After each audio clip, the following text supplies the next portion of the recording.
ప్రతి రైతన్న ప్రతి అవ్వ కూడా వైఎస్ఆర్సీపీ కార్యకర్తను చూసినప్పుడు చిక్కటి చిరునవ్వుతోనే పలకరిస్తుంది.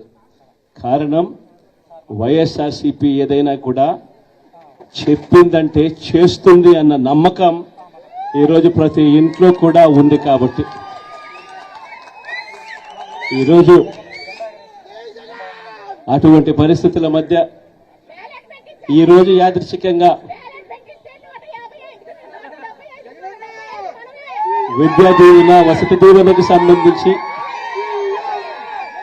పిల్లలకు సంబంధించిన అన్యాయాలకు సంబంధించిన జరుగుతా ఉన్న అన్యాయాలకు సంబంధించిన విషయాల మీద ఈరోజు యాదృచ్ఛికంగా ప్రొటెస్ట్ కార్యక్రమం కూడా జరుగుతూ ఉంది.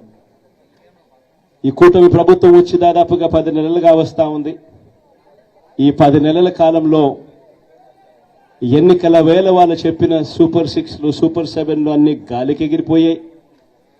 వ్యవస్థలన్నీ కూడా చదువులు కానీ వైద్యం కానీ గవర్నెన్స్ కానీ వ్యవసాయం కానీ ఏది చూసుకున్నా కూడా వ్యవస్థలన్నీ కూడా నిర్వీర్యమైపోయిన పరిస్థితులు కనిపిస్తూ ఉన్నాయి. ఈరోజు పిల్లలకు సంబంధించిన ఫీజులకు సంబంధించిన బకాయిలు కూడా